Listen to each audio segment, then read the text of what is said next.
Hello, everybody. Welcome into another episode of the FantasyPros Dynasty Football Podcast. I am Ryan Wormeli, joined as always by Pat Fitzmaurice and by Scott Bogman. Fellas, we are mock drafting today. It is my most fun type of episode that we do. We are doing a Dynasty Superflex Rookie Mock Draft. This is 2.0. Fitz, you actually missed the first one, which we did with Cody Carpentier, who was, kind enough to join Boggs and myself. Did you learn anything from listening to the first one? Did you watch the tape to see what types of picks we'd be making? I have been neglectful in scouting you guys, but I actually scouted Cody, oddly enough. Yesterday, we joined Thor, and Debro and myself joined three of the player profiler guys for a 6-man mock draft. So that was interesting. I have the book on Debro and Thor now. I just don't have it on you guys, so I guess I'm going to learn a lot today.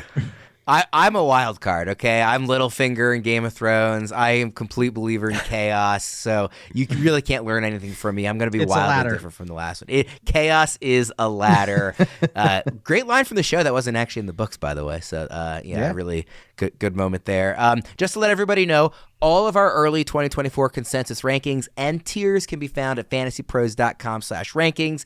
You can also navigate from there to our dynasty rankings as well if you want to take a look at where we have these guys ranked. Let's dive into the mock, and Bogman put together the sheet. He gave himself the first overall pick. At third last time, Where are you Worm, starting us? so. I know. All right, where are you starting us off? Is it the obvious pick? Look, I gave myself one because I struggle with one right now. Maybe that'll change by the time the draft is over, but I think Marvin Harrison Jr. is such a lock. But in a super flex mock, which is what we're doing here today, I think it has to be Caleb Williams. And, Patrick Mahomes is what we want out of Caleb Williams. Are we going to get it? I don't know. That's a big ask. But Patty Mahomes is never really QB1. He's very high. He's in the top 3 constantly, but he hasn't been that crazy, overwhelming number 1 QB. Maybe 1 year he has, but he's always in that top 3. Superflex is limited by the amount of players. It's only 32, right? Quarterbacks in the NFL. So that is the number that you have, which is really 28 or 29 because there's always a couple jobs that are in flux. So to me, it still has to be the most guaranteed product coming out. That's Caleb Williams. So I'm going to stick with Caleb Williams and pick him at 1-1. Fitz, just to confirm, you would make the same choice, right? I would. And I understand the temptation of Marvin Harrison Jr. there, but I would also take Caleb 101. Yeah, that's consensus, unanimous across the board for the three of us at least. Fitz, are you going with Harrison at number 2 then? I am going to take Harrison. And, it is super flex, and Drake May and Jayden Daniels are tempting, but man, I'm just totally sold on Harrison. And we've talked about this Worm. I live up in Big Ten country. I've been watching Marvin Harrison Jr. for a while now, and I'm just bowled over by how good he is. I mean, he's got a Hall of Fame dad, and Marvin Harrison is bigger, faster, amazing ball skills. Underrated route running ability. It's not like he's any slouch there. I think he's just going to hit the ground running in September. And I think he's top 10 for redraft, honestly, or maybe just out. I think I might have him as my wide receiver 11, but he's going to make an impact right away. And I like him more than Nabers. I don't think it's that close between those two. Nabers is really, really good, but I don't think there's any argument that Nabers is better. I know that there are reports that there are some NFL teams that have Nabers ranked higher. If I was an owner and I heard that, I would fire my entire scouting department. Oh, I completely disagree with you. I 100% disagree. I love Nabers. I was gonna bring up too. Debro, Fitz and I taped with him just yesterday on the main feed, not the Dynasty show, and he had Nabers ahead of Harrison in his rankings. Would you go so far as to have that, Bogman, or you just think it's a lot closer than Fitz does? I don't. I gotta be honest. I don't know, but I put them so close to each other that it's if someone took Nabers ahead of Harrison, I'd be okay, I get it. But I do have right now. I have Harrison 1, but it's just Malik Nabers is. They're both so good, and it's just the stop and start speed and the way that Nabers breaks out of his routes and doesn't slow down, it reminds me so much of Antonio Brown. And I watched a lot of Antonio Brown, right? And I haven't seen many guys like him. I think the thing that Antonio Brown still has done better than anyone I've ever seen is the hand usage. And not getting flags for the hand usage either is kind of crazy from him. So that is a learned thing that, maybe these guys will develop. But I love Harrison. He's so much of a guarantee. That's why I had him at 1-1, but I also love Nabers. It makes it, and this is the real reason I put myself at 1, is because I don't know what I want to do with 4, depending on what you do at 3. So I'm like putting myself to the test in this mock. That's why I wanted to go 1. Yeah, I think 3 is actually really interesting. I think Caleb Williams 1 and Marvin Harrison Jr. 2 will be the most common start to every rookie draft out there. There will be some that maybe are slightly different, but I think that'll be the most common start. So 3, as of right now, and I'm not sure if this is going to change even if the other guy goes higher than him on draft day, I'm going to go with Drake May over Jayden Daniels. I know given the running ability that Daniels has become very popular as the number 3 pick in sort of these early Superflex rookie mocks. I'm enamored with May. I think he would be a very easy number 1 overall pick in other years where there wasn't a Caleb Williams. I know that he didn't have the greatest final season at UNC. I think he was not given a lot to work with, both in terms of the players around him and the offense he was playing in. I think the natural ability is amazing. He reminds me a little bit of, and I'm not saying at all in terms of he's as good as this player. He reminds me of CJ Stroud in terms of the narrative going into rookie drafts last year was at the start of the season, he was up there. It was like Bryce Young, CJ Stroud. And then as the season went on and his draft season went on, he started to fall. And, guys like Anthony Richardson, the uber athletic freak, kind of overtook him in a lot of rookie drafts. And you could get CJ Stroud at like 104. I got him at 106 in a Superflex draft last year, in terms of these rookie drafts. I see May starting to fall a bit as well. He's not falling for me. I really like him. Even if Daniels goes 2 overall and Dre falls to 3 or 4 or wherever, I think I will still like May better in terms of my fantasy drafting. What do you think about that, Bogman? So in terms of fantasy, I think I'm going to have Jayden Daniels ahead of Drake May, depending on the landing spot. Honestly, whoever lands in Washington is going to be my 2 because of Cliff Kingsbury in that system. So, but the running upside is so big. Now he's not, guaranteed to be a hit like I thought Lamar was, because Lamar did it for multiple seasons, right? Jayden Daniels started for multiple seasons, but he only looked really good when he got Brian Thomas and Malik Nabers, and he was a big part of that, but so were those guys. So I just think the rushing upside for Daniels is too big, especially if he lands in Washington, which is now, I guess, he's the betting favorite. But this, it's funny because I feel like we get more clear after we get out of the top 4 or 5 picks here in terms of how I would rank the players. So to me, this top, because it's so much talent, they're all so good. And there's so many different opinions. I mean, Fitzy, you don't like Malik as much as you like Marvin. There's a lot of people that have that same mindset, but there's also a lot of people that like Rome over both of them, which is kind of crazy to me too. And I like Rome a lot. So to me, this top is so interchangeable. It's so close because I do think Drake May is more guaranteed to come in and light the world on fire than Jayden Daniels. So that's why, if he lands in Washington, I will have him over Daniels, even with Daniels rushing upside, because the system fit is great. He can run a little bit. He's going to be throwing the ball a ton in Washington.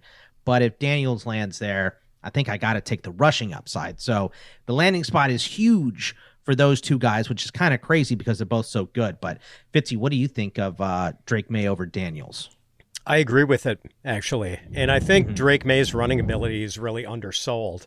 Like, he is an aggressive runner, and I think he's got the body type that is going to hold up better to NFL punishment, the sort of punishment you get as a running quarterback in the NFL. Whereas I'm kind of worried about Daniels and how long and lanky he is, and the overall sustainability of his business model in the NFL. Because if it is Jayden Daniels going to Washington, as a Washington fan, I would not want to be seeing my quarterback taking these big shots from Micah Parsons and Kayvon Thibodeau nonstop, and like Brian we Burns saw now too. yeah. And man, I forget who used the term. It might have been one of the Ringer guys who said that Jayden Daniels has a little Johnny Knoxville in him. Like he is taking some bumps that you don't want to see him take. So I think that might have been Nate Tice who said that. Oh, was that? Yeah. Okay, Nate Tice, The the Athletic. Okay, yeah. So yeah, that I get it too. When you watch Jayden Daniels play, like he takes some shots that you don't want your quarterback taking. May is also just so good on the deep ball. I mean, I think he hit like a long pass on like 5.7% of his dropbacks last year. Like he's really good with the arm. Like he can make throws at every level of the field. I think May is a terrific prospect who is getting maybe a little overshadowed just because he's got company at the top. But like any other year, most other years, he's 101. Yeah, if I'm an NFL franchise, May is my guy. Over Daniels, not real close. But for fantasy, it's that rushing upside. What if Daniels is in Washington and May is in New England? Does that change your mind at all, or is it you're sticking to what you see on film? I mean, I know and it's so funny to say this based on the Patriots' past success, but Washington does have a much better infrastructure for a quarterback to walk into. There's no question about it. But I would still prefer May, even if he winds up in New England. Fair. My dream scenario, and I don't know how likely it is, and obviously it's not really what Thor and Debra are predicting on the NFL draft show, but my dream scenario is that Minnesota trades up and it's surprise not for McCarthy, but it's for May instead. And I not going to hold my breath on that. You just want to see Thor? You just want to see Thor get mad? Is that what it is? Yes, that's an added bonus here. So I'm going May 3. Bogman has kind of already established that Daniels is kind of the 4 pick here. So Fitz, I'm curious at 5, the guy that you're going to take, is he somebody that you would have considered over May or Daniels, or do you think those two quarterbacks in whatever order are the right picks at 3 and 4? I think they're the right picks at 3 or 4. And I'm going to take Malik Nabers here. And so just because I think Marvin Harrison is better than Malik Nabers doesn't mean that I'm not super high on Nabers. I think he's a can't miss star. I just think, if I were assessing their Canton possibilities, I'd put Marvin Harrison at like 50-50 and maybe Malik Nabers at 35-65 or something like that. I think that's fair too. And look, Marvin Harrison is a stud. I'm not sitting here telling you shouldn't like Marvin. Marvin Harrison's amazing. I just think Malik is right up there with him. That's all. And that's 4 is tough for me too, because you have to take Daniels in Superflex, in my opinion. Yeah. But I love Malik. So, just the logic to me says you got to lean quarterback in those scenarios. That's why I went with Caleb and went with Jayden. But Malik is such a good pick here. Now, I think there's one more pick, and then it starts to open up. Yeah, I was going to say, can we just remark about the, what a great year this is to be picking like 104, 105, 106, yes. Whereas most years, things start to get a little shakier after the first 2 or 3. I include 107 in that as well. And in fact, I would actually say, because I'm up here at 6, I think this is the first spot in the draft where the landing spot actually might flip the next 2 guys, because I think it's very clearly one of Brock Bowers or Rome Odunze, and I think if one of them goes to Los Angeles and is paired up with Justin Herbert, and the other one goes to New York and is paired up with to the Giants and is paired up with Daniel Jones, that might be enough to kind of flip who I prefer. I'm going to go with Bowers just because of the uniqueness of having sort of an elite tight end. I know it didn't work out with Kyle Pitts, but, I'm not going to hold that against the next kind of elite guy to come along. And it does seem like he's very likely to end up in a good spot. Maybe it's with, Aaron Rodgers and the Jets. Maybe it's with Herbert. Maybe it's somebody else. I don't know. But I very, very easily, you could ask me tomorrow and I might say Odunze. I am head over heels with Odunze as well. To me, the top 7 in this class is very, very clear. I think number 8 is clear as well, but he is a clear 8 for me. But between 6 and 7, it's going to be the way I kind of see it is I think 1 and 2 is a tier. I think 3, 4, 5 is a tier, and I think 6 and 7 is a tier. You might sort of bicker with me about where those tier lines actually are, but either way, I do think it's the top 7. I'm going with Bowers today. I could easily go with Odunze tomorrow. I love them both. It's funny that you mentioned that, because I mean, what you'll get in your drafts if you are, you're already in a league that's established and you're drafting in this spot 6, 7, 8. It's really going to depend on what the manager needs at this spot, right? It's not. You're never really going to see a hard and fast BPA. We can't all be the Baltimore Ravens, right? And just sit and take the best player available, regardless of whether he's a need on my team or not, and just play him when you need him. Most people want their points right now. They want their points right now. So you're going to see interchanging things here. In the spot, I am going to take Rome Odunze at 7, the wide receiver out of Washington, over J.J. McCarthy, even in a super flex, just because the landing spot is still way up in the air for McCarthy. I mean, if the Giants take him, and now Daniel Jones is the starter, but probably going to end up being McCarthy at some point, what happens if Daniel Jones is just good again after coming off of this ACL and having some rest time? And then obviously they would want to trade him the next year because they don't really like him, it seems like. But is McCarthy going to get any playing time? I know Rome steps into wherever he goes and he starts today.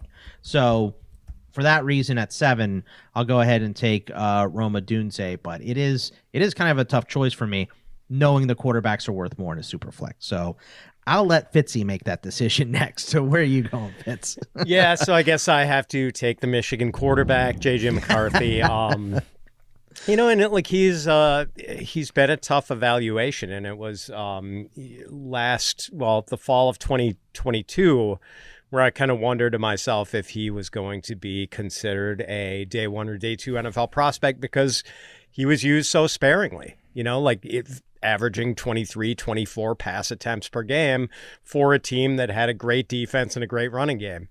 So, but yeah, the tools are there. It's an NFL caliber arm for sure. And he's mobile. And he's got, pretty prototypical NFL size. So I totally get it.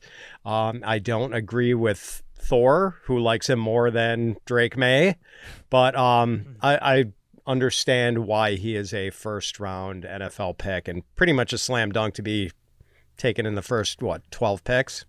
Yeah. Yeah, I mean, he at this point, he's definitely going top 10.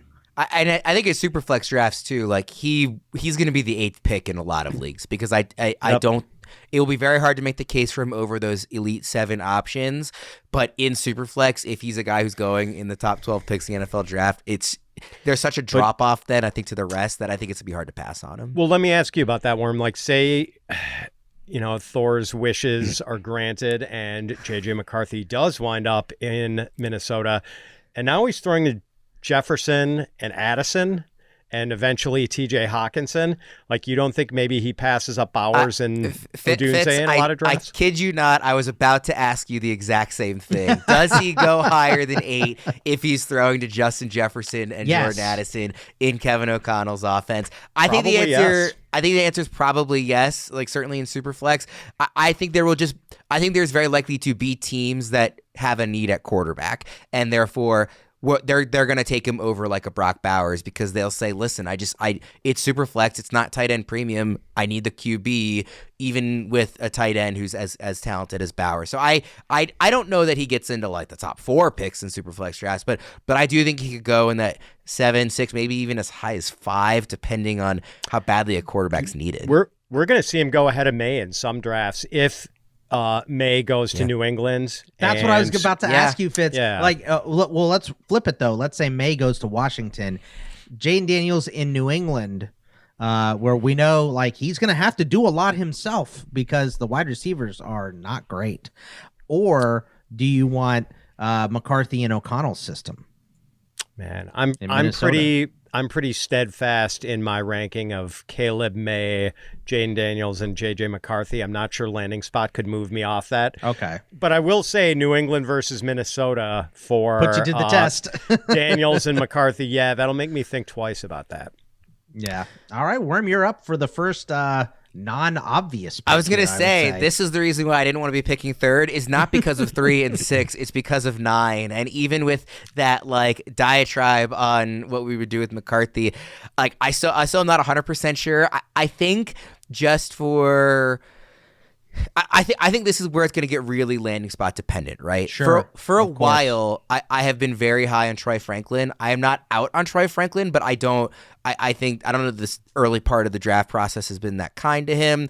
We've seen, there's been a lot of like talk about how Brian Thomas, like in a lot of people's eyes, is the clear wide receiver 4 in this class. Obviously, Xavier Worthy, broke the record running the 40-yard dash. I'm not going to take a running back here, and obviously this is not a spot for a quarterback or a tight end, amongst the guys who are left. So it's definitely going to be a wide receiver, and I think there's a strong case to be made for like any of like 5 of them. I'm just going to take the speed, and I'm going to take Worthy here, but really like Thomas, like Adonai, Troy Franklin, like Keon Coleman, like you could convince me on a given day of the order being different on a lot of those guys. I'm going to go with the speed and just take Worthy and assume that he gets in a really nice landing spot at the end of the first round with a ready-made quarterback and a team that is ready to use him and win now. I love that pick of Xavier Worthy. I thought you might. Yeah, Texas guys going high. I like to see him going in the first round in NFL mock drafts. I like to see them going first round in fantasy mock drafts. Fitz, is that what you do? Is Worthy your guy here, or would you take somebody else? No, and I don't hate the pick, but I would have taken someone else. Okay. Is that guy the guy that I'm going to take here? Is that Brian Thomas from LSU? That is probably the direction I would have gone. I will say those were the two I was ultimately between, was Thomas and Worthy. It's the size, man. That is the difference here, and the long speed and landing spot is going to matter for all of these guys. Xavier Worthy in Kansas City is way different than Xavier Worthy in New England, of course. Or Carolina or wherever. They struggle with QB play, but I think that a lot of these guys might be QB proof. I don't think they are. I don't think every guy is going to be, and obviously there's going to be a bust in here somewhere among all of these wideouts. But it's hard to see where the bust is going to be. There's so much talent. So I think Brian Thomas, Xavier Worthy, Adonai Mitchell, I would throw in. Fitz, I know, would throw Keon Coleman in this group as well. Not everybody would, but there's a lot of wide receivers that are in this range here that are very, very good. Well, you set me up nicely, Boggs, because I am going to go with Keon Coleman here.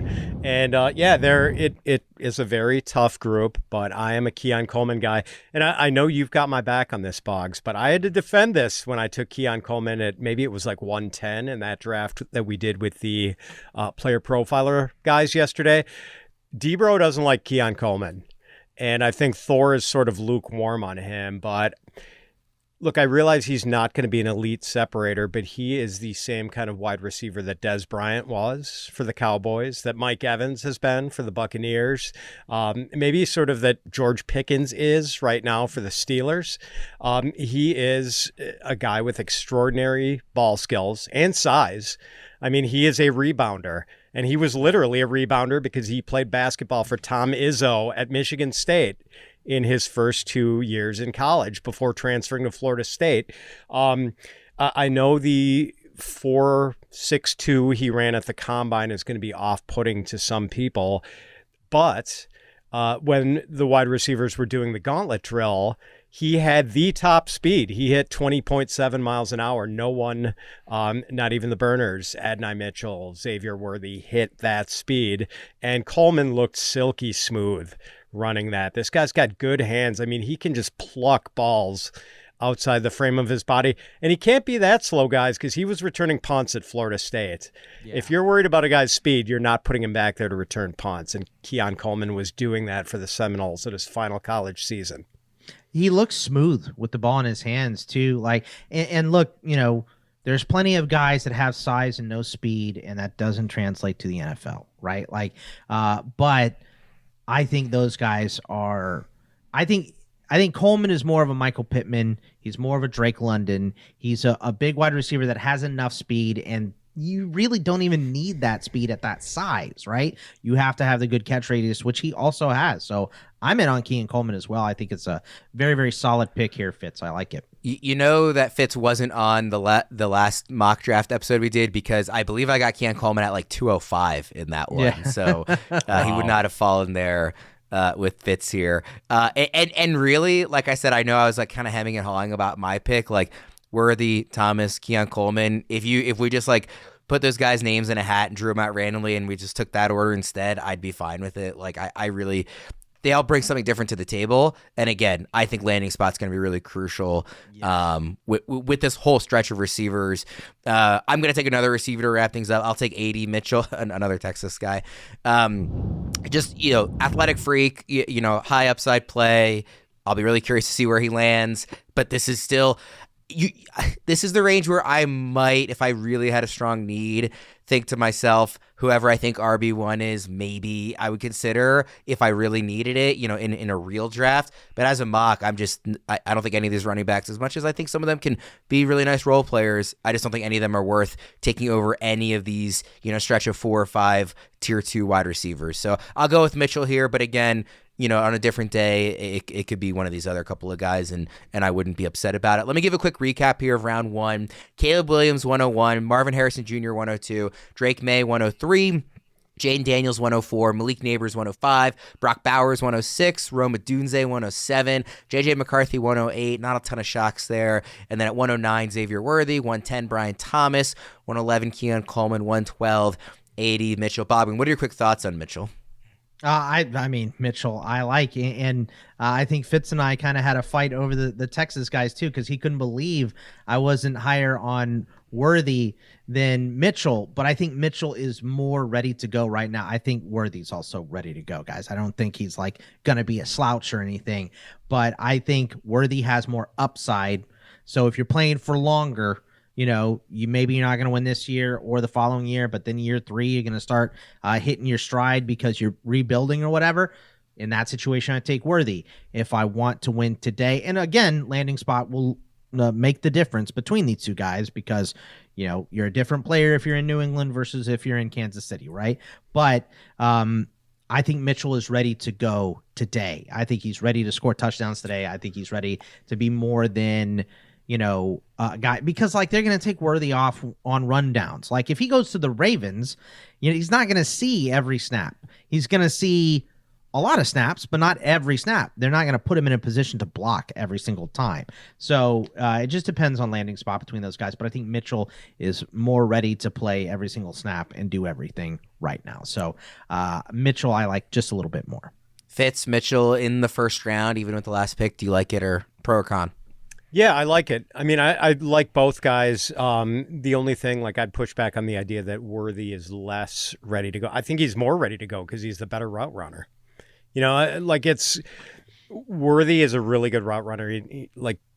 He totally reminds me of Devontez Smith as a really slightly framed wide receiver who's just silky with the route running and the ability to, separate. And he can get off the line too better than I remembered when I went back and watched him. He is more ready than I thought initially, but I still think that in terms of the downs, you're not going to ask. It's like Mike Tomlin said. They asked him a long time ago, "Are you going to let Chris Rainey block?" He's like, "Usually you don't want to tow your boat with your Ferrari." You know what I mean? So they're not going to make him block that much, depending on where he goes. If it's a team that runs a lot and they need a player like Worthy to stretch the field, you just can see the field less than Mitchell. And I get it. The weight's a little concerning. No one wants to draft Tavon Austin, the sequel. Right, yeah, or Tutu Atwell, a more recent reference there. So By now, most of you have probably heard of Reality Sports Online, the powerful fantasy sports platform where owners get to build and manage their fantasy team like an NFL general manager. But the question is, have you tried it? It's time to go see what all the buzz in the Dynasty community is about. Free agency, multi-year contracts, a rookie draft, multi-team trades, franchise tags, contract extensions, first-round rookie options, automated contract and salary cap functionality, and much, much more. Think it sounds complicated? It's not. The best thing about Reality Reality Sports Online fantasy front office is that it doesn't take any more time than a standard league. It just requires more strategy. Think you're among the fantasy elite? Well, this is the platform to test your mettle. Still not sure? You can test out your general manager skills for free in a mock free agency auction. If you like what you see, use the promo code FantasyPros to receive a 10% discount on your team or league today. That's promo code FantasyPros to receive a 10% discount on your team or league today. Fantasy just got real at realitysportsonline.com. All right, guys, let's go into round 2. Bogman, you're up at the 201. Yeah, I'm between 3 players here, but I'm going to go with the one I think is probably more of a lock for success than the other 2, and that's Troy Franklin, the wide receiver out of Oregon. And I know he lost a little bit of stock because he wobbled in his gauntlet drill. He didn't run a straight line, but that's also, you're not catching 6 balls in one line when you're playing a real football game. So, I don't know. This is the part of the drills that I'm not the biggest fan of at the combine, because we let one thing, and the weight a little bit too. He came in undersized at 176, but he had the flu going in, and he came into his pro day 8 pounds heavier at 184. So he is tall, he is skinny. I get it, which maybe, pushes him off of the group of, AD and Xavier Worthy and all those guys. But I still think Troy Franklin's a stud. I think wherever he winds up, he's going to be everything that you wanted out of Gabe Davis. I think you'll get from Troy Franklin and more. So he is guaranteed here. Wide receiver is deep. I don't necessarily want to take a wide receiver, but he's the end of a tier for me. So I'm going to take him right here. Yeah, Fitz, I really like Troy Franklin. Like I said, there was a time when I was taking him at the 109. I could see myself getting back there, within the next month before actual rookie drafts are coming. What do you think about the pick here? Not going to lie, I dropped him quite a bit after the combine. It just didn't get what we were hoping for from him in the 40. And, as I joked on this mock draft we did yesterday, on that gauntlet drill, he looked like me coming out of the bars when I was an undergraduate at Wisconsin. So, I don't know. I'm not burying him. I don't want to. I've learned the lesson from the Kyron Williams combine of a couple of years ago, where I don't want to write off a guy just because he disappoints with his 40 time and drills. So don't want to write him off. But yeah, in such a wide receiver rich draft, it just kind of that broke the tie for me. After the top 3 guys and maybe Brian Thomas at 4. There were 5 or 6 or 7 guys I had really close together in the combine to help me sort those guys out. Fitz, I want to go, I want credit for the fact that I did make a joke about you graduating from Wisconsin in the 40s. So I just want you to appreciate the kindness that I was doing to you by not appreciate saying that. What a kind guy. Yeah, Worm, that's how I describe you. When someone's like, how's working with Worm? And I'm like, just a kind guy. He's so kind. Won't make jokes about how old you are at all. No, so. not once. Fitz, who's your next pick? It's going to be Lad McConkey, the wide receiver from Georgia. Just a guy who really helped himself in the postseason with his Senior Bowl performance and his combine. I guess sort of the opposite of Troy Franklin in that regard. But McConkey, yeah, I know he's never actually led the Georgia Bulldogs in receiving, but just you can see how he's going to fit in the NFL. He's just such a smooth mover.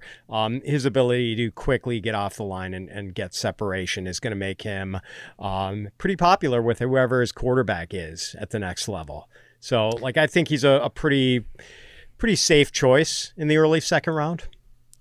I like it a lot. He was going to be my pick if he went one more spot here. He has done a lot in this draft process that has risen him in my estimation and in other estimations. I'm just very certain that he's going to be a quality player. I don't know what he ends up being in the long run in terms of how high the ceiling is. I don't think it's necessarily that low of a ceiling, but I am very confident with the floor I'm getting with his ability. Bogman, what do you think about McConkey?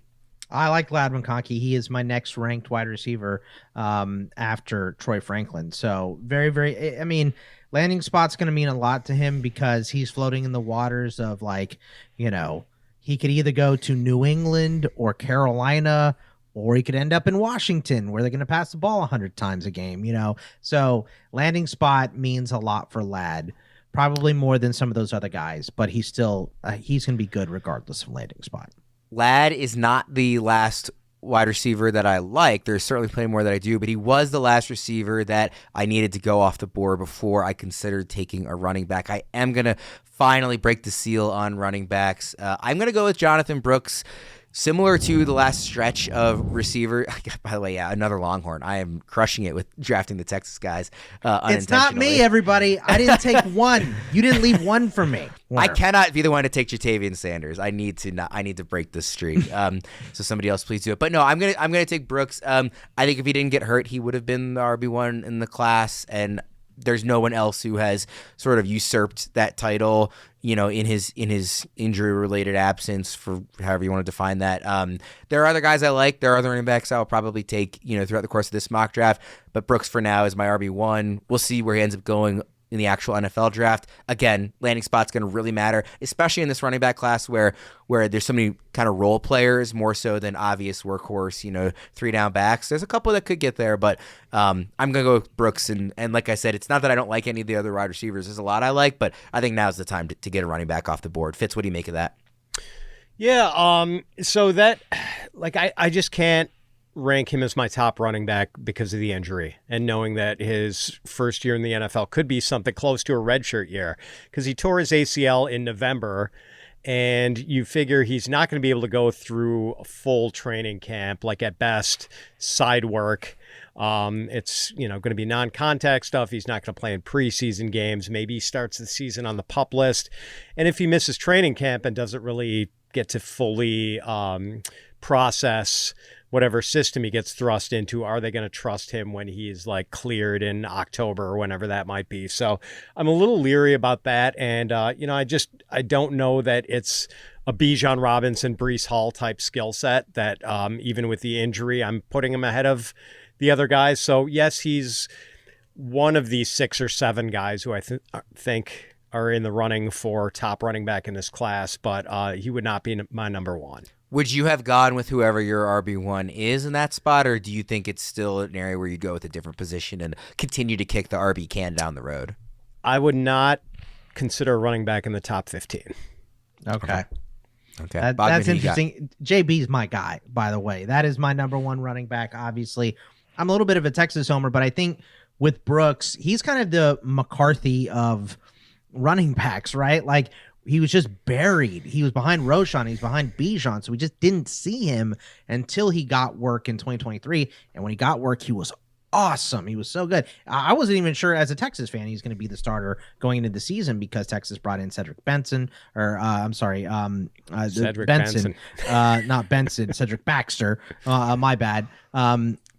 But with Baxter, he was a huge recruit. He was a 5-star running back, right? A 4-star running back. So it was is he going to get it? Is Brooks going to get it? Because we hadn't seen a lot of Brooks, and Brooks blew him out of the water. He was so good, but the ACL injury, all that stuff. Look, here, for me, this would be whoever the Cowboys draft a running back, right? That is who I'd be taking in this spot. But we have no idea who that is, and their doctors, as Debro has mentioned many times, are the ones that did the surgery for Jonathon Brooks. They're the ones that announced that he's probably going to be ready for a little bit of training camp, or he has a shot to be ready for training camp. So I'm going to skip running back here again and kick that can down the road like Fitz said he would.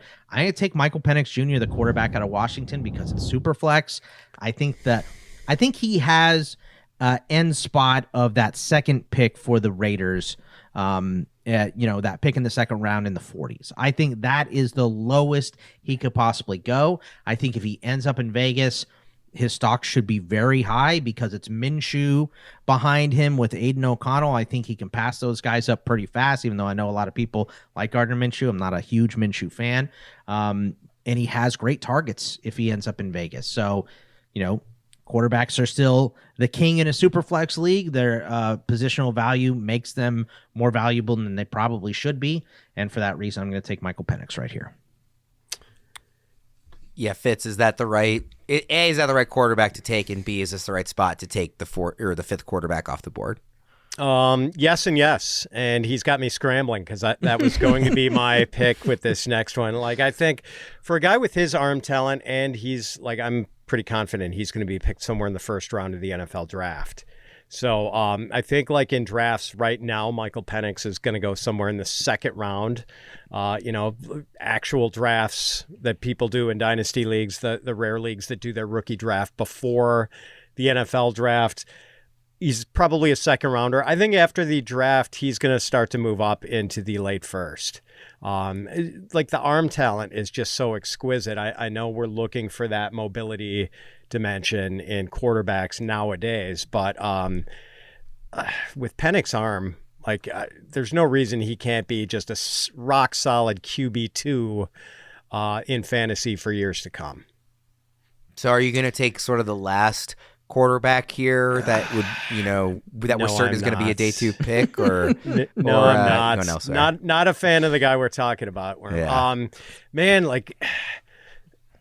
Debating between a couple of the wide receivers who I sort of like, but I actually am going to go with a running back in this spot. I'm going to go with my number 1 running back, Blake Corum of Michigan, and I just think he's the best pure runner in this class.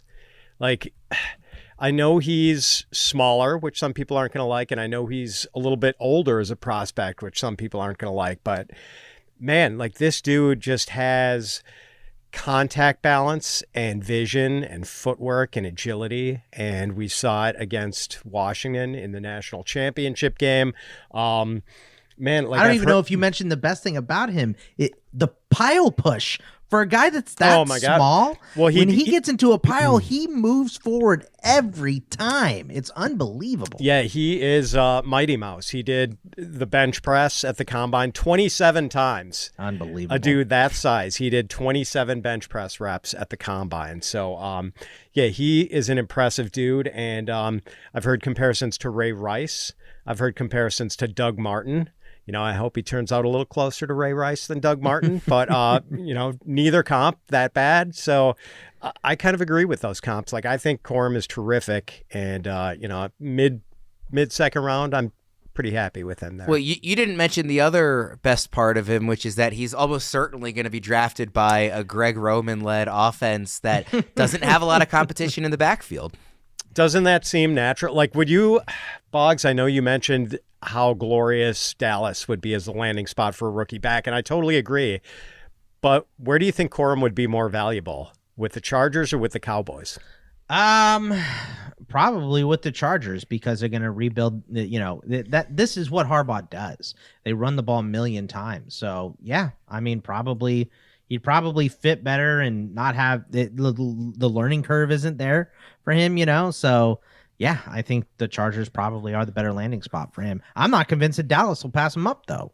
If JB isn't ready to go, they need somebody. Rico Dowdle is their number 1 right now because they just re-signed him 2 days ago. So it's him and Vaughn, and everybody else has a running back. Pretty much everybody else in the NFL. So it's them. I don't know where the next running back is going to go. It was Philly before they signed Saquon. I don't know where the next running back comes off the board. The one thing I would ask about, though, quickly on that comparison with Ray Rice, Fitz, is Corum the pass catcher that Rice was? Because that was a big part of Ray Rice's value, was he was so good on those check down passes from Joe Flacco. He had the famous 4th and 29 he converted against the Chargers, but he was a pretty significant part of their passing game. Has Corum really been that at Michigan? No. That hasn't been a big part of that offense. So it's one of those things where maybe he's capable of doing it, but just wasn't asked to do it a lot in college. Okay. Just making sure I wasn't forgetting anything there. There's a wide receiver that I really like here, and there's also a running back that I really like here, and I'm torn between the two.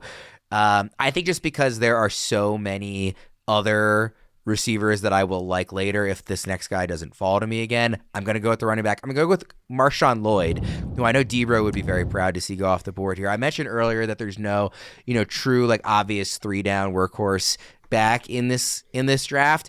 I think Lloyd, maybe he doesn't, get there in terms of being a super stud or, Bijan level or anything like that, but I think he has a similar skill set in that there's nothing that I believe he can't do well. I think he's a really well-rounded player. I think that he was not maybe in the best offense to showcase his skill set at USC, but I just think he's really talented. I'm a huge fan. I really liked what I saw from him, with all the clips and stuff at the Senior Bowl. Again, Debro, our coworker, is a huge fan of Lloyd. I think he has him RB1 as well. I really like getting him in the middle of the second round in these rookie drafts. And I know he's not your RB1, obviously, because Corum is Fitz, but what do you think about Lloyd? Yeah, I mean, I like him. Tough kid. There was some talk about that, like Theo Greminger of Player Profiler was somewhat familiar with Lloyd's high school career and had some stories to tell about that. Yeah, I like him a lot. I mean, he's a guy who, like Debro and I have argued about several guys in this class, but Debro really kind of talked me into Marshawn Lloyd and sort of opened my eyes to him. So early in the the rookie process, I had him like toward the back of my top 10. Now I've got him at like I think RB4, RB5. So yeah, he's kind of winning me over. Go ahead. I was just going to say quickly that I watched him a little in high school, too, because he went to high school 5 minutes from the University of Maryland, and I was very much hoping that he would be a Terp, and he was not. Sorry, go ahead, Bogman. So I'm lower on Lloyd, and it's not because of his skill at all. I think he's great. I mean, you can watch him at USC. Maybe he doesn't follow the block every single time, but, I mean, he gets all the yards that he possibly can on every play. So he is definitely a good player. He's just had a little bit of an injury history. So because of that, I wonder if the light workload at USC was partially because of that, because of his previous injury history. So he's a little bit further down my board, but if he can stay on the field, he can definitely be the best running back in this class because it's a little bit of a weaker class at RB. The injury stuff is why I sort of stopped myself from saying he could be that 3-down workhorse just because of the durability. But I think skill set wise is why I'm such a fan. Yeah, I mean he's the skill set is there. Like he is ready to be an NFL running back. It's just availability is the best ability. Yes. The old scouting trope. So I have him at 7. All right, Bogman, who's your next guy? Look, you haters have let this happen too much. Give me Bo Nix, the quarterback. Once again, it's Superflex, boys. We're taking some later wide receivers over a quarterback that is probably going to start at some point in 2023 or 2024, excuse me. And look, I saw in a mock draft the other day, and I ended up doing it in my mock draft for ITL in the War Room as well. I could see him going as early as 12 to Denver because he fits the type of stuff that Sean Payton likes to do. And he has worked with quarterbacks with, maybe not a massive arm that's going to bomb everything. Bo Nix can still make the throws. He has mobility, and there's a possibility that he starts pretty quickly in the NFL, and quarterback is just a boosted value, even for quarterbacks that aren't very good but are starting. So for me, give me Bo Nix in this spot because he's still on the board and he could be a starter this year. I don't know that he's really like falling. This seems like about the right range, like mid round 2 for a guy. I mean, I know it's super flex, but like how much value is there in having like the QB 24? Like, I just don't know what kind of, there's so many good quarterbacks in the NFL right now that it's really hard for me personally to make the case for Bo Nix being like a top 18 guy. Well, the thing is that somebody is hoarding 4 quarterbacks in your league, right? That's really the thing. Somebody is hoarding quarterbacks and wanting to, bend you over the barrel to trade them to you. So sometimes you are forced to take one just because, even though he's QB 24, he's going to score more than wide receiver 9 or 10 a lot of weeks. So it's just it's the simple math. So the simple math says he's probably going to be starting at some point in 24, specifically if he's a first round pick. If he doesn't go in the first round, he is going to lose value. And if he gets drafted behind someone established, he's going to lose a lot of value. So, but right now there's a little buzz of him possibly going to Denver. So I think I got to take him here. Fitz, very quick thoughts on Nix, and then give me your pick here at 208. Yeah, like I don't know if I can see NFL star power with Bo Nix, even if I squint really hard. But there is something to be said for how much playing experience he has under his belt in major college programs. And there's something to be said for that. Like we saw Brock Purdy, who had played a lot in college, didn't have draft capital and was still able to come in and be a pretty effective NFL quarterback, maybe largely because he played so much in college. So, yeah, I mean, like I agree this is probably around the spot in the draft where Nix should go, although if he is in fact drafted in the first round, we're probably going to start seeing him go in the top half of the second round of rookie drafts. And who are you taking next? I'm going to take Ricky Pearsall. And, man, I don't know if this guy was really like in my top 15 at rookie receiver before the postseason started. And like Pearsall, good route runner and good ball skills. But man, he just lit it up at the combine, and I did not see that coming. Ran a 4.41 and had a 42-inch vertical jump. 42 inches. Like, this guy is way more athletic than I gave him credit for going into the offseason. And so now he's actually got me pretty excited. I know Thor really likes him. So a guy I would not have seen as a second-round pick a couple months ago, now I think is a second-round lock in most rookie drafts. Fitz, I legitimately almost cursed when you said his name because I was so ready to take him. I was between Lloyd and Pearsall with the last pick, and then I was like, oh, he might actually get to me. And I am a professional, so of course I bit my tongue. But darn it. I was very close to letting loose with an expletive there because I really wanted Pearsall. I think it's a great pick. Bogman, what do you think? I love it. I mean, Pearsall is kind of the end of a tier to me too. There's another wide receiver I like in this range, and there's still a lot of wide receivers to like also. But we're getting to the point where it's like, okay, some of these running backs need to start coming off the board too. So it depends on what you like and where your head's at. So I think it kind of opens up the board for you. You don't need to be mad. Now you can make a pick and doesn't really matter. What's tricky for me here is there's still a lot of names that I like, but it's a lot of names where I feel like I should maybe be looking at more in like the early third than I want to be looking at like 209.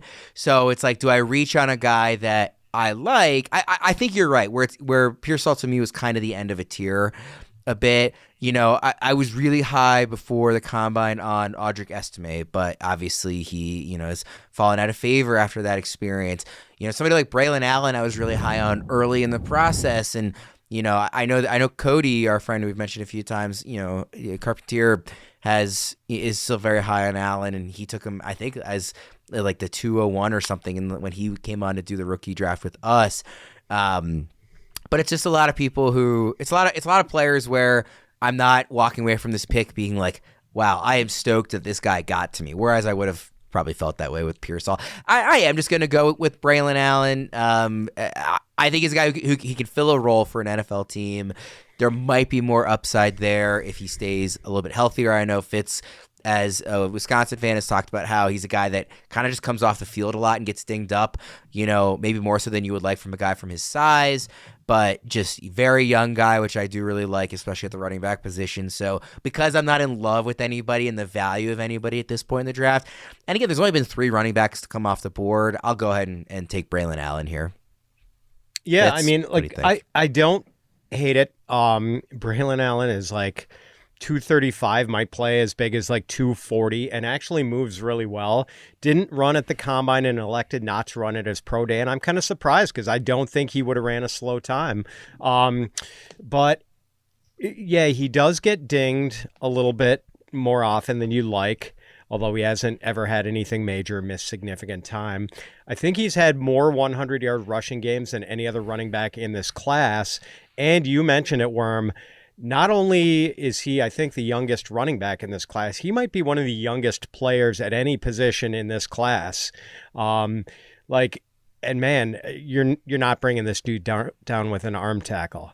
But I guess the one reason why I'm not like super head over heels in love with him, more so than, occasionally getting nicked up a little bit, is just that I don't see much pass catching potential here. And Wisconsin did involve him in the passing game a little bit, and he's got decent hands, but he's just not really fluid as a receiver. He doesn't gather the ball on the move and quickly turn it upfield. He's just not the guy who's going to win in open space.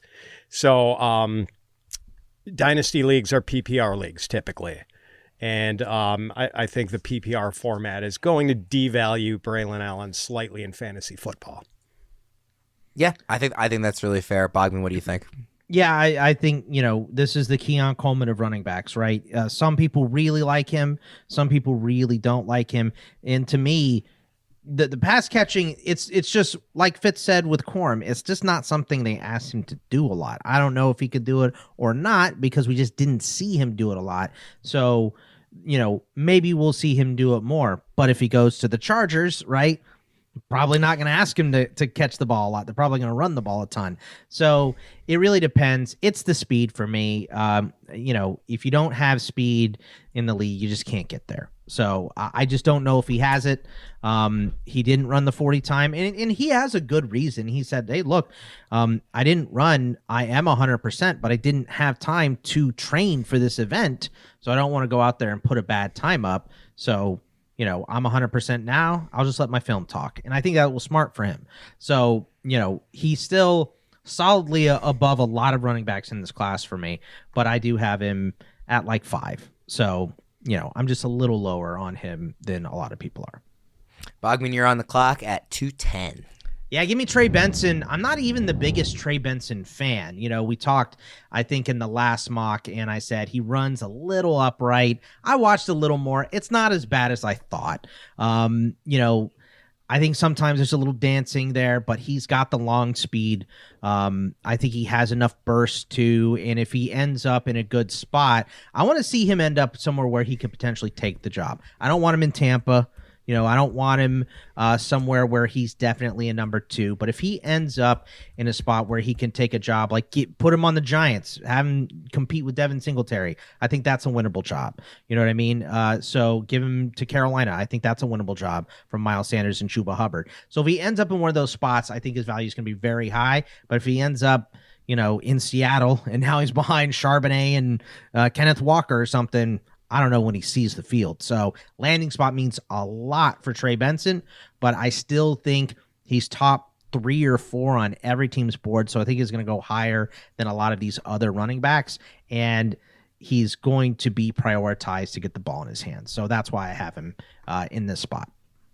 I like Benson. I could have made a case for him instead of Allen taking a running back in that spot. Fitz, quick thoughts on Benson?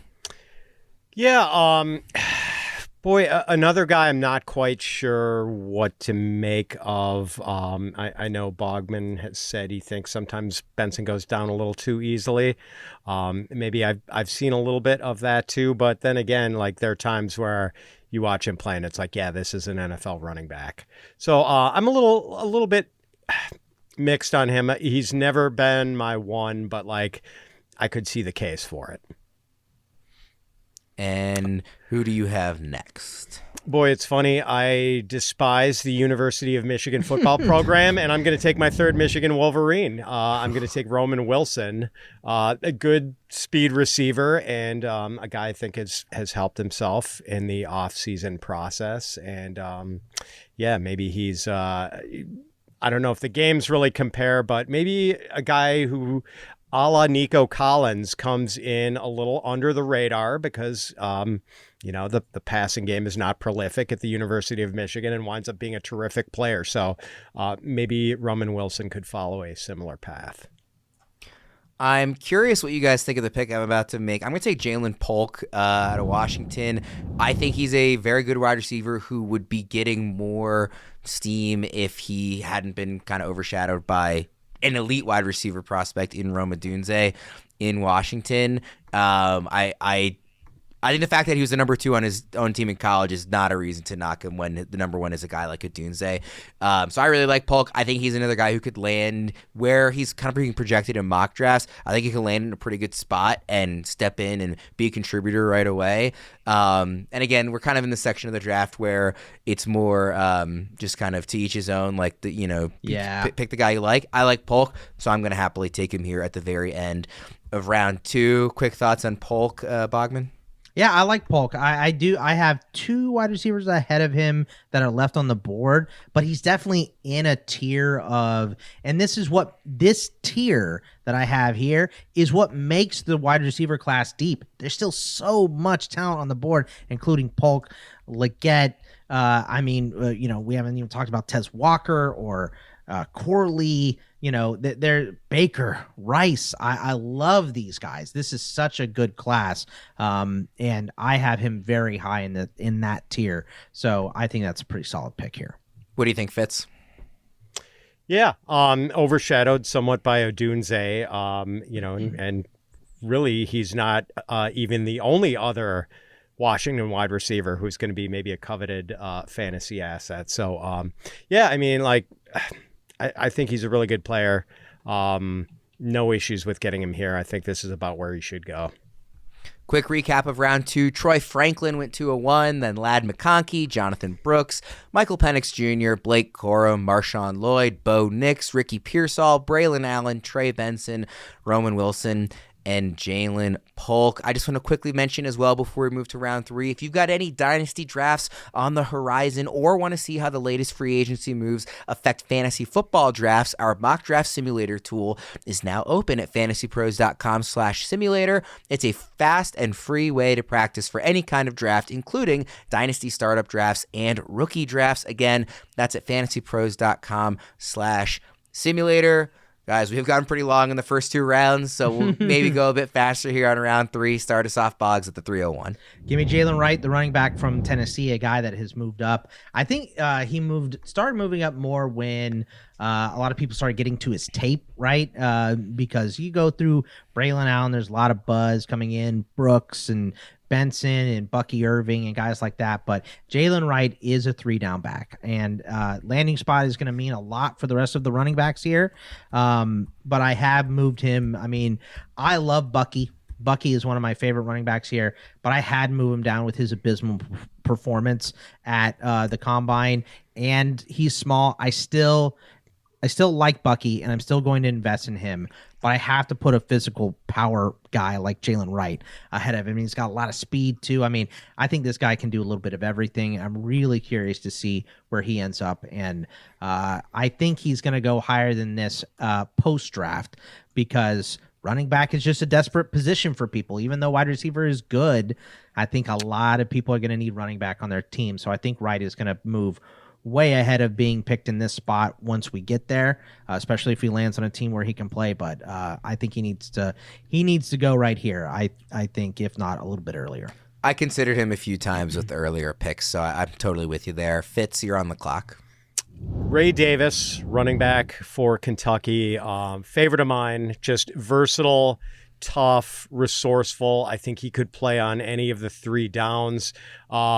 Just like reminds me a little bit of Josh Jacobs stylistically, and just how tough he can be running between the tackles. And like Jacobs was experienced homelessness as a kid, and maybe that sort of shaped him and lit the fire under him as far as being a football player and wanting to make that his profession. So I like this guy a lot. Like whenever I watch Kentucky, it was hard to take your eyes off Ray Davis.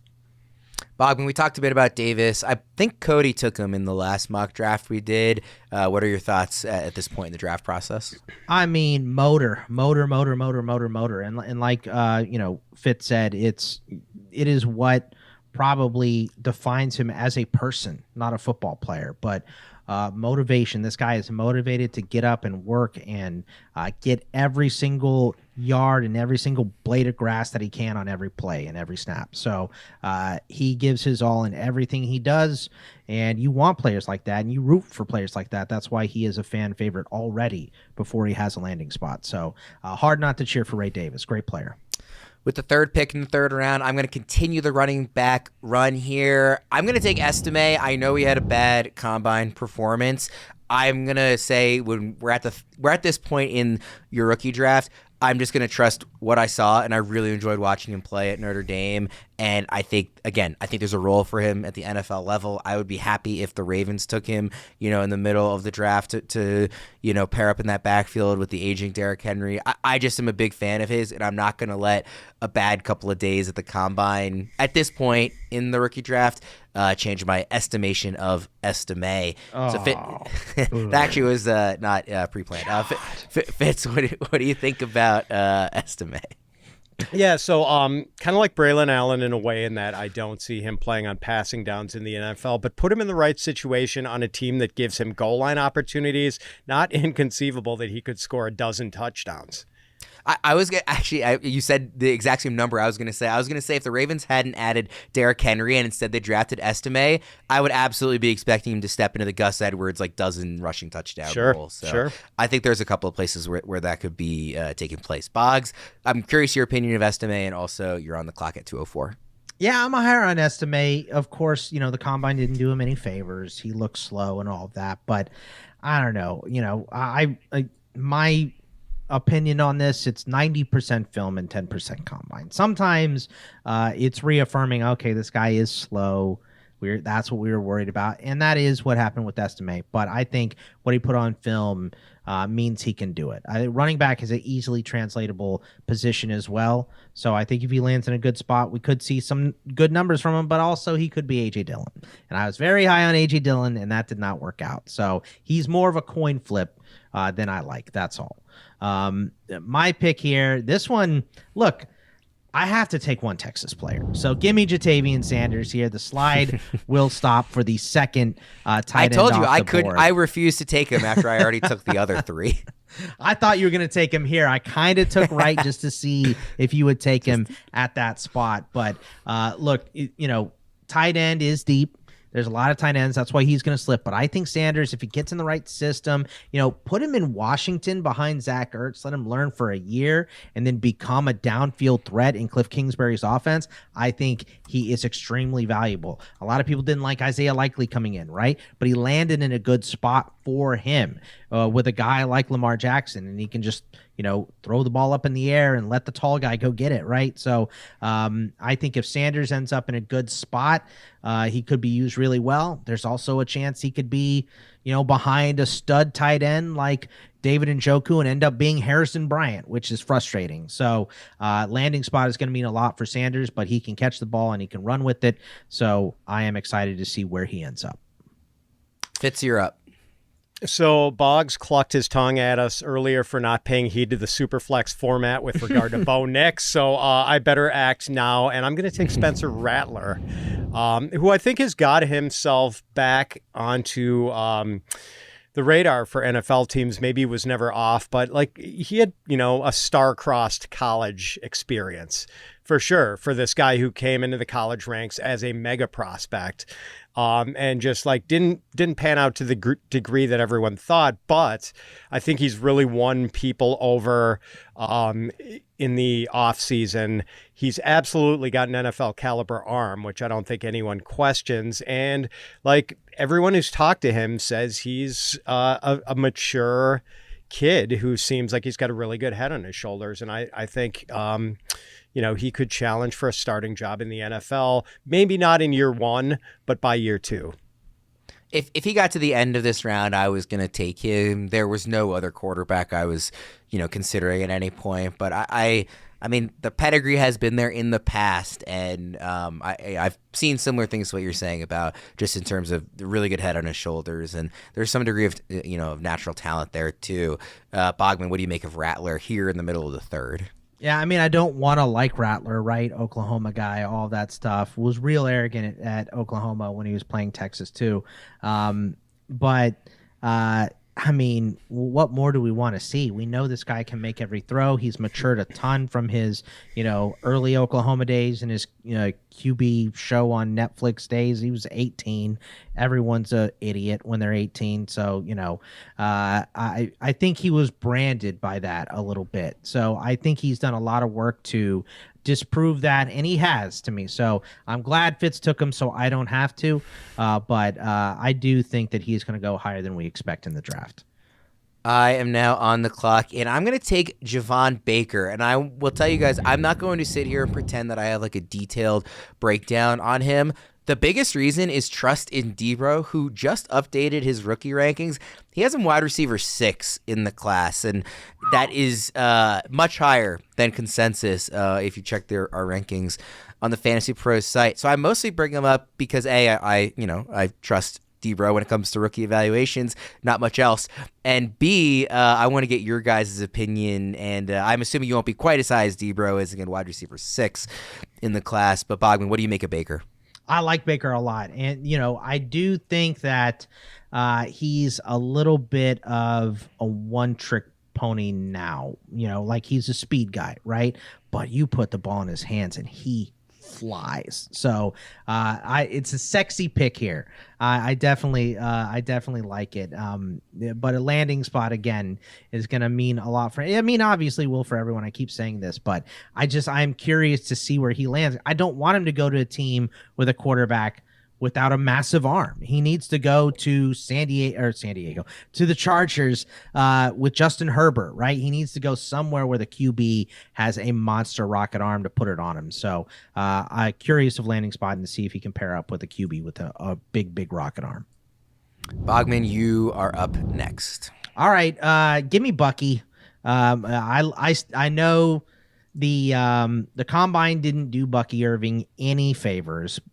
He looks slow, but just put on the film, just put on the tape and watch this dude play for Oregon. He has bursts. He follows a block well. He makes a lot of tacklers miss as well. So undersized, not as athletic as we want for a guy of his size. I get it, but I am trusting what I saw with my eyes at Oregon, and I'm going to go with Bucky Irving in the spot because I still think he's going to be a valuable player, even if it takes him a little bit more to develop than we thought. So give me Bucky Irving. Fitz, what do you make of Bucky? Man, I guess he's got to be this year's Kyron Williams. Really disappointing combine. Just a guy like, for the game he plays, a guy who profiles as a third down back in the NFL, you just would have liked to have seen more speed from him at the combine. Like, those were really disappointing 40 times. What was he, like 4.6? Yeah, or something? It was bad. Bugs? I think it's 4.59. Yeah, not good. Yeah, so that's definitely slower than you want for a space back, a scat back.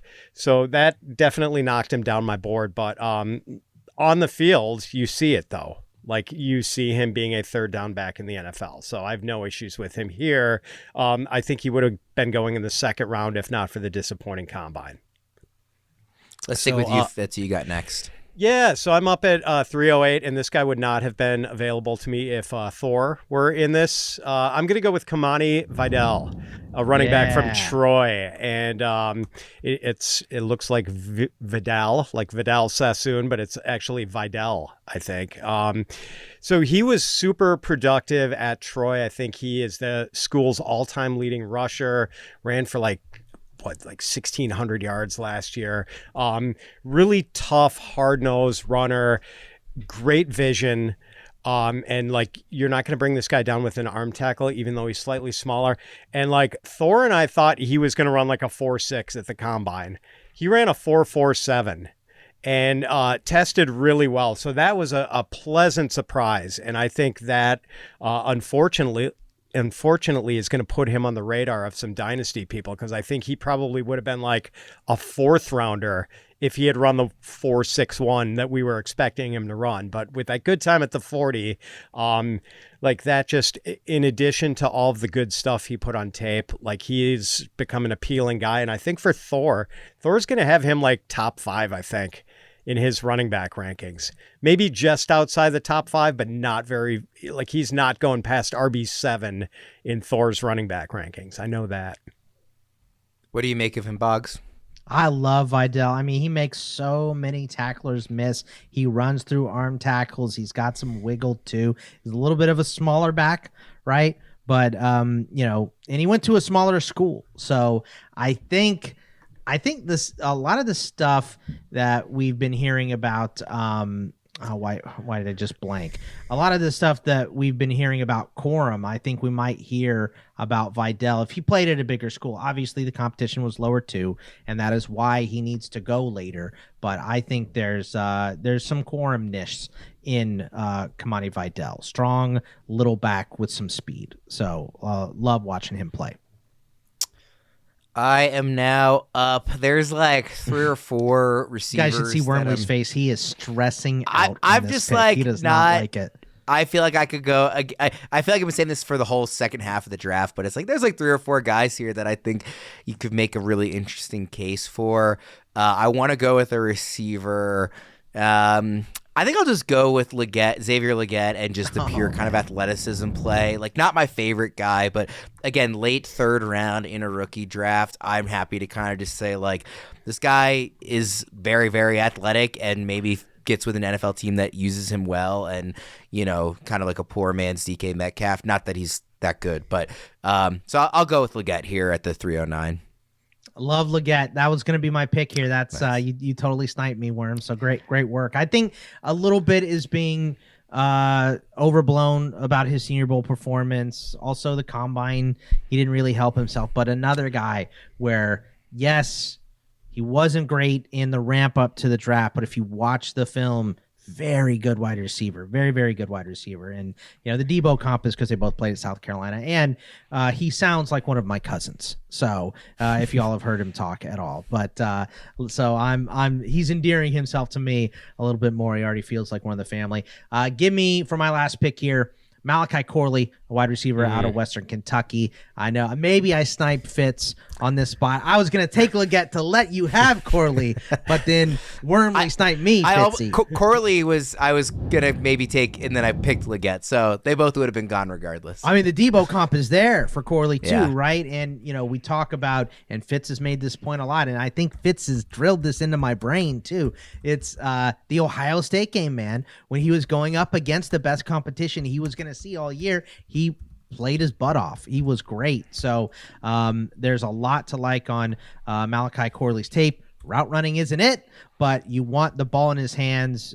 Probably a guy for an offense that doesn't have a quarterback with a strong arm. You know, put him in Vegas with Gardner Minshew or Aiden O'Connell there, and, you know, let them throw the ball short, put the ball in his hands, and take it and run. That's what we want to see Corley do, and I'm excited to see where he ends up. Fitz. Yeah, Corley would have been the pick there, so that was a nice one. Fitz. And Legette probably would have been the pick if you know. So, but I do have one more wide receiver up my sleeve, Devontez Walker. Tez Walker of North Carolina, size, speed prospect, 6'2" and really fast, and like has some interesting ball skills and made some plays for Drake May. Like developmental guy. I don't see him coming in and making a big splash as a rookie, but I think a guy who could maybe develop into a pretty decent starting NFL receiver with big play potential by like his 2nd or 3rd year. What do you think about Tez, Bogman? Yeah, I mean, this is, you know, he hasn't had a lot of playing time recently, right? Obviously, he had the big thing with NCAA, bad performance at the Senior Bowl. So he's moving down boards, but there's a lot of clay to you know, fix this sculpture out of. So I think you know, if he gets in and gets coached up, he's going to be really good. So I like that pick. There's a lot of potential there. I'm going to wrap us up with a guy that I think I planted my flag on in the first, you know, iteration of this draft, Malik Washington, wide receiver out of UVA. He is short. He is really fun to watch. He breaks a ton of tackles. He's explosive, like probably limited to the slot because of the size. But I mean, last year he had 110 catches, 1,400 yards, 9 touchdowns at UVA. I just think he's a really fun guy to watch, and I'm excited to see him go, hopefully, to an NFL team that will utilize him, you know, in a really interesting, you know, way. What do you think about that pick, Fitz? Yeah, very ultra productive. I know that pick drew some oohs and ahs when we had the mock draft with the player profiler guys. UVA could have used him on the basketball court the other night because they had trouble putting points on. They could have used me on the basketball court the other night. Yeah, so I like the pick. I think that's great value at 312. Yeah, Bobby, what do the you think? class is so deep, Worm, that the guys that perform well are going to move way up boards. That's why, Washington would have been close to Tez Walker going into this process and, early January, late December, whatever you want to call it, when people really start shifting their focus to the draft. These guys would not have been close, but this is what the process does, right? It raises guys like Washington, it lowers guys like Walker, and they're picked right next to each other in a draft like this. So we'll see how the real NFL draft works, but Malik Washington is getting drafted. His performances in everything leading up to the draft have made him a very draftable player. Quick recap of round 3. Starting at 301, we had Jaylen Wright, Ray Davis, Audric Estime, Jatavian Sanders, Spencer Rattler, Javon Baker, Bucky Irving, Kimani Vidal, Xavier Legette, Malachi Corley, Devontez Walker, and Malik Washington. We've already run very long in this episode, so we'll go a little bit longer because I want to ask you, Fitz, was there anybody you were surprised didn't get drafted that you thought maybe should have or would have, or any other kind of main takeaways from this mock draft? No, I mean, there's some other guys who could have been drafted, but I mean, Will Shipley kind of comes to mind, I think, with his, ready-made passing down back skill sets. I think he's probably going to go in the top 3 rounds of most 12-team leagues. That's about it. Like, nothing really shocked me here. I know Debro, we did a mock where Debro took Troy Franklin 9th overall and got some cat calls, including from me. But like, there was nothing nothing egregious here today, I thought. What did you think, Bogman? Any main takeaways? Yeah, I mean, I completely agree that there's some guys, maybe there's so much talent, right? So, but there's only one other quarterback like Michael Pratt. Maybe you could have snuck in here if you like him. At running back, I like guys like Orendo and Isaiah Davis. And there's so many wide receivers you could interchange at the end with a couple of those last ones that I think we did a really good job here. I don't think there's a lot missing. Only 2 tight ends off the board, and I don't think anybody else even really I would have even considered. I like Jaheim Bell kind of. I think he's an interesting player, but I never would have taken him over these receivers. I think that's the most correct thing that happened in this draft is only 2 tight ends going. I think that's probably exactly how it's going to go in most. So yeah. All right. Well, I appreciate everybody sticking with us for this, jam-packed, supersized episode. It was super fun. There's nothing quite as fun as getting to do mock drafts, especially with these 2 guys. So hopefully it was informative, and I know I learned a couple of things. Hopefully everybody else did as well. Thank you, everybody, for tuning in. We will be back next week. For Bogman and Fitz, I'm Ryan. We'll see you next time.